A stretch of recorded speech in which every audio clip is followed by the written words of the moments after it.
It's John Beaudin. How are you? How are you today on your Labor Day long weekend? We have a real treat for you today. It's a big anniversary. It's a big,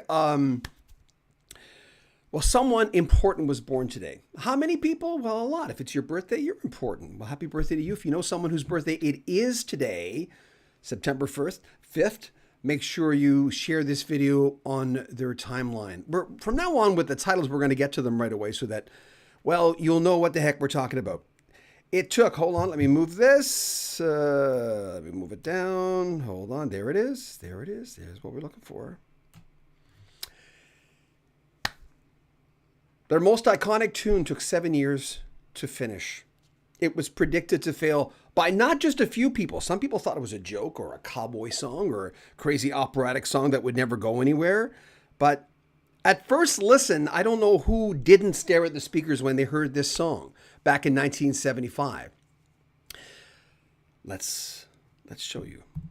And there he is, the guy who put it together. Well, it was a band effort, of course. Freddie Mercury would have been 76 years old today. He was born in Farouk Balsara, Stone Town, Zanzibar. On this day in 1946, he died on November 24th, 1991.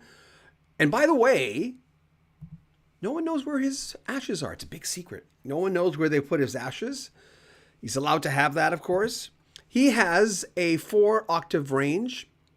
Mariah Carey claims to have 5. Pretty amazing when you think about it. He started working on the iconic song Bohemian Rhapsody in 1968. Can you believe that? It took 7 years. Elton John thought Bohemian Rhapsody was too weird for radio. I think a lot of people, I wouldn't have picked that song, would you? I mean, if you're really honest, would you have picked a song? You would have been wrong if you didn't. But you never know sometimes what's going to stick. Before its release, Queen's manager was playing it to some of their high-profile clients. They played it to Elton John. And Elton John, this is what he said: "Are you blanking mad?"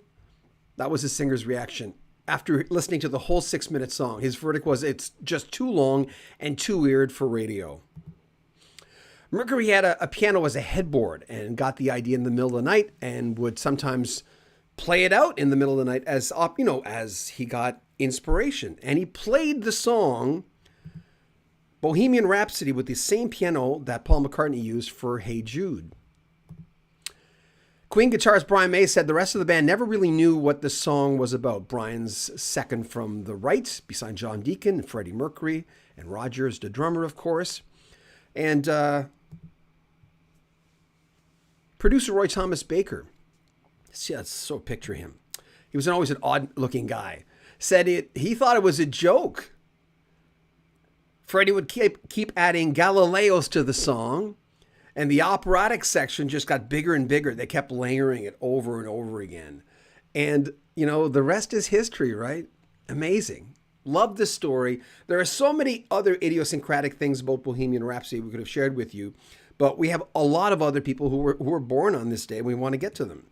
John Stewart, there you go. Remember Gold? He did this song with Stevie Nicks. He was a member of the Kingston Trio. He was born on this day in 1939. He died January 19th, 2008. He was 68 years old. Raquel Welch, she's had no work done. But anyway, besides that, I would rather have Raquel look like this than, she takes care of herself, I guess. 1940, Raquel Welch, American actress and singer.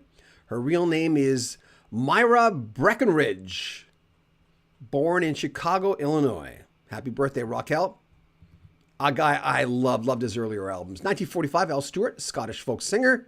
Year of the Cat, Nostradamus, Time Passages, born in Glasgow, Scotland. Happy birthday to Al Stewart. Dean Ford, born Thomas McCallish.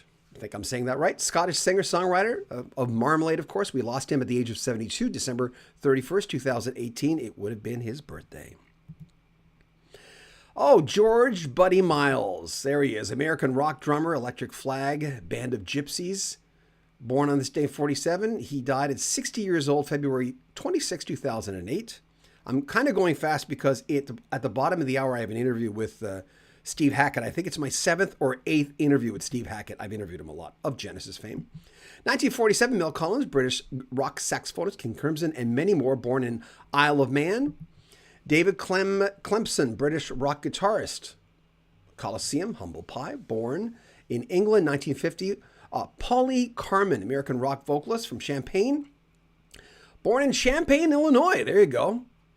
What do we got? Ronnie Stoltz, Swedish guitarist of Flower Kings, born in Sweden on this day. And we lost, Dweezil Zappa. There he is. Dweezil Zappa's birthday. Frank's son.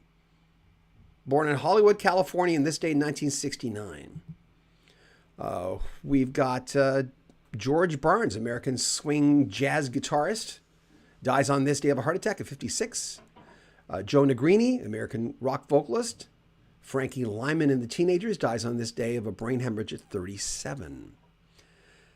There you have it, folks. Thank you for indulging me. As I always say every single day, I appreciate you being out there. But in exactly 21 minutes, I have an interview with, I'd like to stay with you, but I have an interview with Steve Hackett of Genesis, and left them in the mid-70s. But I always look forward to talking to Steve. And I'm going to use some of your questions that you've offered me. If you want to help the channel, there are links in the description, the 2 B's, Patreon and PayPal.